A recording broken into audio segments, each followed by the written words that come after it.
estamos ya de vuelta aquí en Viva la Mañana y nosotros tenemos que pasar a hablar del cambio, quizá político, el cambio en las elecciones para este 2015. Esta mañana nosotros vamos a abordar el tema con un experto que nos acompaña muy frecuentemente aquí en nuestros estudios, claro, abordando el tema de cómo quizá esta renovación, este despertar de los guatemaltecos y los acontecimientos que hemos visto estos días van a cambiar ese panorama político. Juan Carlos Sanabria aquí con nosotros esta mañana. De Así es, muy buenos días y gracias por estar con nosotros. Muy buenos días, María René, muy buenos días a todos los televidentes. Es un gusto estar acá con ustedes desde muy buena mañana. Bueno, nosotros estamos muy pendientes de lo que está pasando. Acontecimientos de ayer, quisiera tomar en cuenta varios de ellos. Uno, hablarte sobre la separación que hay ahora de esas personas que se habían comprometido a integrar esa junta que el presidente dice iba a reestructurar la SAT. Ellos deciden decir, bueno, mejor no, quizá no nos vamos a meter en esto. ¿Cómo estás viendo esto? ¿Qué significa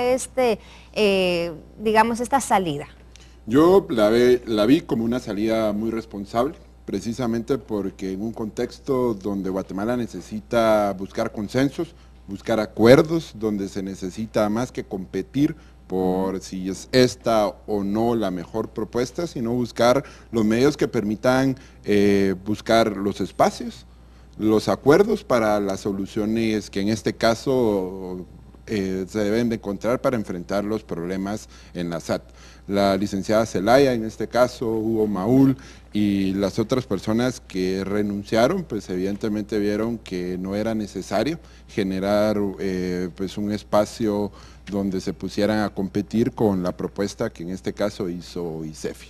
Entonces, de igual manera, tanto el licenciado Hugo Maúl como la licenciada Raquel Zelaya pertenecen al grupo de economistas G40. Se espera que ICEFI lleve a ese espacio a discutir la propuesta, entonces en ese sentido también ellos van a tener la oportunidad y la posibilidad de colaborar y de aportar con ideas, que ese realmente es el objetivo. Acá no se está buscando generar un espacio para tratar de liderar o de aparecer como los salvadores del sistema, sino más una visión institucional, una visión de país, una visión de Estado, no buscar conflictos ni diferencias. Perfecto. Quisiera hablar también el silencio de la vicepresidenta. Yo también es algo que hemos visto ya casi más de 2 semanas realmente que se ha mantenido en el silencio la vicepresidenta Roxana Valdetti. ¿Qué podemos decir de esto? Y las declaraciones que daba ayer también el presidente, yo creo que lo vimos un poco ya cansado, angustiado, donde él dice, bueno, yo estaría dispuesta a renunciar, pero no lo voy a hacer. ¿Qué hace de estos dos personajes ahora en la política? Sí, indudablemente es la crisis política más fuerte que ha enfrentado este gobierno, principalmente la vicepresidenta se encuentra en una posición completamente muy desfavorable y con muchas fuertes críticas de parte de la ciudadanía. En este caso, evidentemente, el retiro y la no presencia en la opinión pública de ella responde a una estrategia que busca no posicionarla, no tenerla enfrente, porque en este momento ella se constituye en uno de los principales focos de crítica. Si vemos un poco también la dinámica de la discusión en la opinión pública y en varios medios de comunicación, durante los últimos años hemos visto varias publicaciones de varios actos de corrupción donde vinculan a ella. Entonces esto simplemente viene a sumar, como coloquialmente decimos, a echarle un poco más de leña al fuego, en términos de que ella en este momento se constituye en el centro, en el foco de atención, de críticas, de señalamientos hasta el gobierno. Y en este caso creo que indudablemente la presión está creciendo, el gobierno cada vez se ve más debilitado, se ve más arrinconado. Estamos a la espera del segundo informe de la CICIG también. El segundo informe de la CICIG, entonces yo creo que hay muchos elementos que llevan a pensar que en algún momento, dada la crisis institucional y del sistema, las autoridades van a tomar pues decisiones bastante duras, trascendentales, y algunas de ellas pueden estar vinculadas con la renuncia de la vicepresidenta al cargo y a la inmunidad. Esto es algo que si al inicio se planteaba como una posibilidad, conforme avanza el tiempo, conforme avanza no solo el actuar de muchos actores, entre ellos los manifestantes, la CICIG, los medios de comunicación, con informar estos hechos, creo que están cada vez más abonando a ese escenario.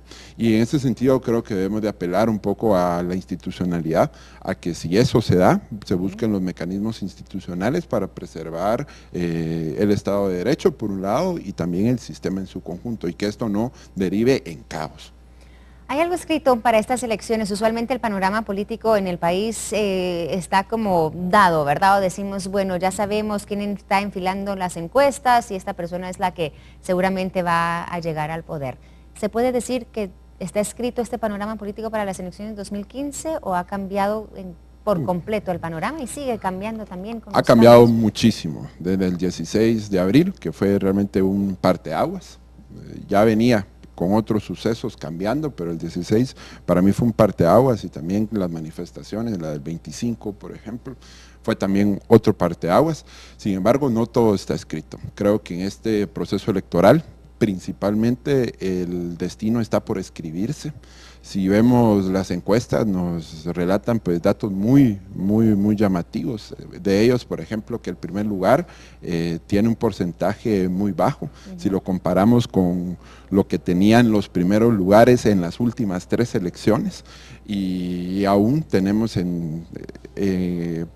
estamos a la antesala de que también se terminen de incorporar otros actores políticos, es decir, el tablero político todavía no está completo, hace falta actores, hace falta de ver de qué manera pueden posicionarse los partidos y algunos candidatos. En este caso todavía, por ejemplo, Sinibaldi, cómo va a participar, ya adelantó con una campaña de movimiento reformador, dicen que es el partido de Sinibaldi, sí, ¿no? por supuesto, inició ya con una campaña, esperamos todavía si Portillo va a tomar la decisión o no, y de qué manera lo va a hacer, y entonces en ese caso creo que el panorama todavía está muy incierto, pero algo sí de algo sí estamos seguros, es que en este proceso electoral la competencia está reñida, no está nada escrito. Y quisiera aprovechar también para que los ciudadanos reflexionemos sobre un voto y que votemos de manera consciente. Acá la decisión la tenemos nosotros, nada está escrito, aquí a nadie le toca, como muy bien están diciendo, sino que los ciudadanos debemos de decidir y de emitir un voto, pero un voto consciente, asistir a las urnas en función de un análisis de las propuestas políticas que nos hagan los partidos políticos. Muchos hablan de un voto nulo, ¿qué tan beneficioso podría ser esto? Yo creo que miremos, digamos, los escenarios, si se da un voto nulo, digamos, en masiva aquí en Guatemala, ¿cuáles podrían ser esos escenarios? Sí, indudablemente ese es un ejercicio democrático, y el voto nulo está dentro de las reglas del sistema democrático. ¿Sería lo mejor para Guatemala? No, creo que no, en este caso no. Sí tendría algunos efectos perversos, algunos efectos directos. En este caso, por ejemplo, podemos hablar de que el voto nulo beneficia a los partidos mayoritarios. Si tomamos en consideración que el tribunal, para asignar los escaños, toma los votos válidos y excluye los votos blancos y nulos, en este caso los partidos mayoritarios necesitarían tener, por ejemplo, la mayoría absoluta para ser presidente, o sea, tendría que tener el 50% más 1, no es lo mismo, por ejemplo, tener el 50% más 1 de 100 votos, a tener el 50% más 1 de 40 votos. En el primero tendríamos que tener 51 votos y en el segundo tendríamos que tener 21 votos. Entonces es más fácil para las fuerzas políticas mayoritarias tener, en un contexto donde el voto nulo es alto, tener más posibilidades de ganar. Y por otro lado, pues la legitimidad con la que entraría un gobierno, en términos de que si entra con poco apoyo electoral, indudablemente eso, en medio de lo que estamos viviendo, puede generar escenarios de crisis donde el gobierno tenga pues fuerte rechazo, principalmente en las zonas urbanas, se están manifestando fuertemente, pero sí creo que más allá de votar nulo, lo que los ciudadanos debemos de hacer es votar conscientes, es decir, no partir de un supuesto de que ya todo está escrito, de que no hay nada en el escenario político, sino también buscar conocer las ofertas de los partidos políticos, conocer a los candidatos y apostar y apoyar por aquel candidato y aquella propuesta política que yo considero oportuno. Hacer nuestra tarea también como ciudadanos. Y resolver preguntas, por ejemplo, si en este caso yo como ciudadano creo que necesitamos más o menos impuestos, si yo como ciudadano necesitamos mejores o menores programas sociales, si necesitamos mayor cobertura de educación o menor cobertura, y buscar cuáles son las ofertas políticas que me ofrecen precisamente eso que yo estoy buscando. Si quiero mejor cobertura de salud, mayor calidad en la educación, buscar qué ofertas políticas me las están ofreciendo y apoyarlas en el proceso electoral. Perfecto, bueno, seguramente vamos a estar hablando de estos temas a lo largo de estos meses previo a las elecciones. Te agradezco mucho haber estado con nosotros esta mañana. Un gusto, María René. Con esto nosotros tenemos que ir a la pausa. Recuerde que aquí concluimos, bueno, VLM Noticias, pero regresamos con mucho más en Viva la Mañana. Ya se viene esta segunda parte donde cocinamos y hacemos muchas otras cosas. Ya volvemos. Estén pendientes porque nosotros ya estamos preparados. Guatavisión te trae la mejor cobertura para que en tu hogar no falte ni un segundo de información del acontecer político más importante del año. Por unas elecciones en paz. Guatavisión te da más. Voto 2015.